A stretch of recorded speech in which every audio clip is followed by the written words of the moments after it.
बाबा महाजनी काका तर खूपच दुखावले गेले. ते खूप चांगले आहेत हो. ते असे नाही म्हणजे त्यांचा हेतू काही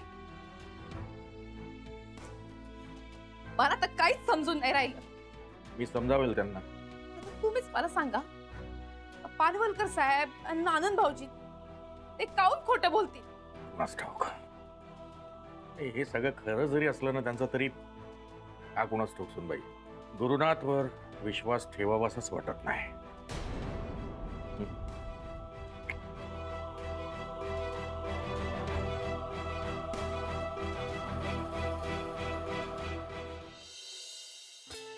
वा गुरुनाथ वा, महाजनींची कटकट तर टळली. म्हातारा जाम खवळला असणार. पण आता असं काहीतरी करायला पाहिजे की या महाजनीनं या प्रकरणातून अंगच काढून घ्यायला पाहिजे. तो परत वाट्यालाच जायला नको. अगदी मी शनायाच्या गळ्यात गळे त्याच्या समोर घातले तरी सुद्धा.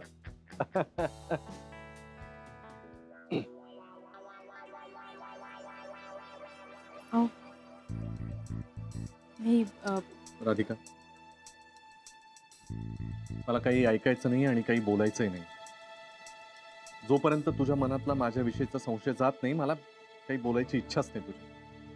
असं नका नाही ना. पुरे, जेवढं झालं तेवढं खूप झालं. आहो,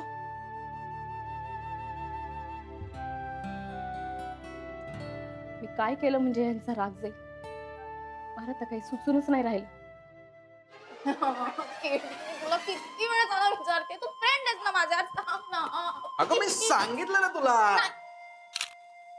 सांग ना काहीतरी नीट यार. अगं मी सांगितलं ना तुला. तू ना सध्या त्याच्या गावात इथेच राहून ना त्याच्या नाकात दम आण.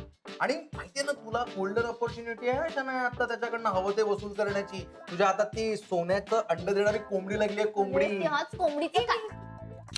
त्याच कोंबडीचं तिचं काय करू ते नीट सांग ना, मला तेच कळत नाही ना. अगं सांगितलं ना, तू असं नको करू, नाही तर तुझ्या हातात जे आहे ना ते पण जाईल शनाया. अरे मग केडी, मी तुला तेच विचारते की मला नाही कळत आहे तर मी काय करू त्याचं? सांग ना. अच्छा मी सांगितलं तर मला काय देशील? डिनर? पक्का? पण फक्त डिनर? चल ना केड्या यार, तेवढंच परवडतंय यार. हो. हा. ओके.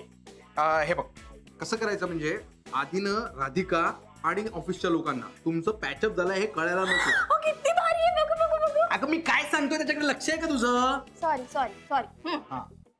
तर ऑफिसच्या लोकांना आणि राधिकाला हे कळायला नको की तुमच्यात पॅचअप झालाय म्हणून, तुझ्यात आणि गुरुमध्ये.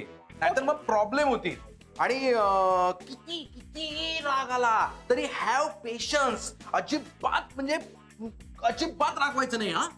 आणि तो तो तो म्हातारा कोण? तो मिशी मिशी मिशी. हा, त्याचं सांगितलं ना तू आता, त्याचा प्रॉब्लेम सॉल्व्ह झाला म्हणून. हा, तर तसंच म्हणजे आता काय होणार आहे, राधिकाच्या घरच्यांमध्ये आणि त्या मिशीमध्ये कम्युनिकेशन कमी होणार आहे आणि त्याच्यामुळे फायदा आपल्यालाच होणार आहे की नाही? काय? हा. आणि नंतर काय होणार आहे की म्हणजे असं एक एक जणाला ना तिच्या आयुष्यातनं तुम्ही बाजूला करा, म्हणजे ना तुम्हाला लाईन क्लिअर होऊन जाईल. मग एक दिवस राधिकालाच गुरुच्या आयुष्यातनं बाजूला करून टाका. काय? हा. पण हॅव पेशन्स.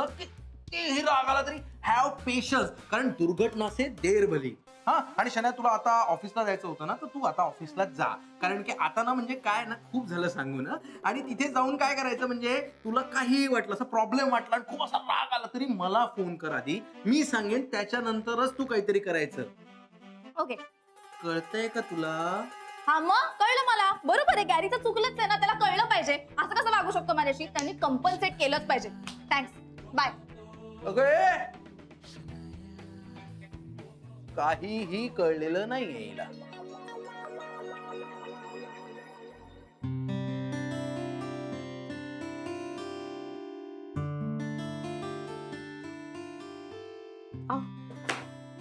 हा रुमाल घ्या.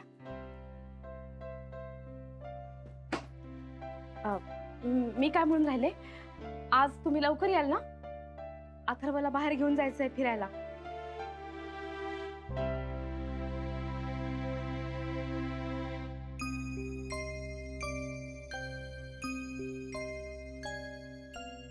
उशीर होईल का? मीटिंग गेटिंग आहे का?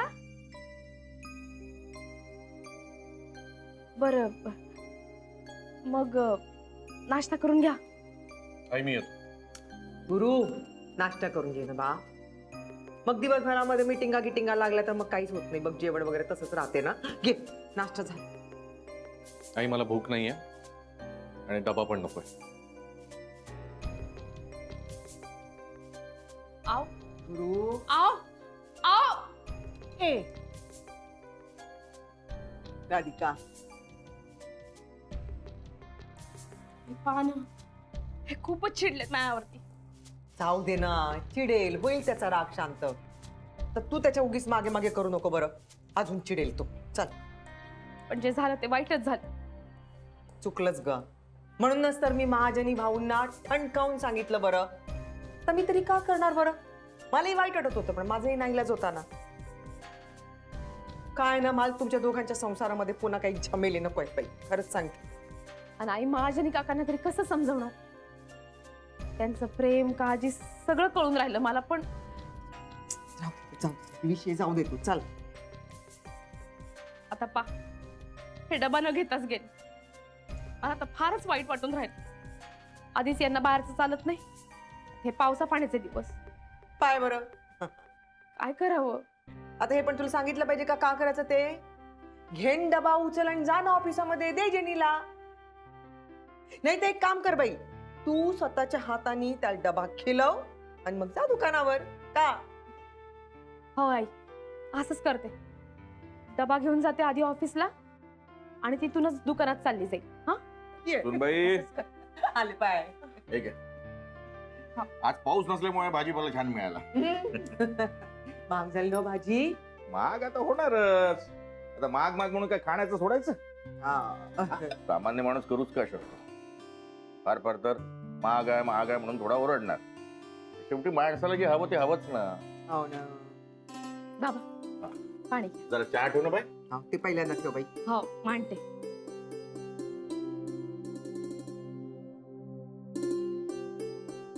गुरु आज खूप रागात आहे का. बारीक गुशात आहे. सुनबाई सोबत पण बोला धरलाय त्यानं. वाटलंच मला. खाली भेटला बोलला नाही माझ्याशी निघून गेला. त्या भैताडशाने पायी ना गुरुच्या जीवाला शांती तर अधिकाच्या. मला तर असं वाटतं शनायाच्या आई वडिलांना फोन करावा आणि सांगावं सरळ की तुमच्या मुलीला मुंबई काही मानवत नाही. तिला घेऊन जाऊन तिचं लग्न करून मोकळे व्हा. एवढं सोपं आहे का ते. मुळात ही पोट्टीच उठवळ आहे. माकडाचं कोलीत आणि मांजरीची घंटा गळ्यात घालून हिंडते बैताड. काय करणार संगतच तशी आहे तिला.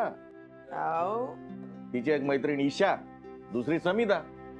आनंदी आनंद. या शन्यामुळे माझ्या आयुष्यात अजून किती वादळं येणार आहेत कुणास ठाऊक. पण नाही मी नाही डगमगणार. शन्या तुला या सोसायटीतूनच नाही यांच्या आयुष्यातनं पण कायमची बाहेर काढते की नाही बघच.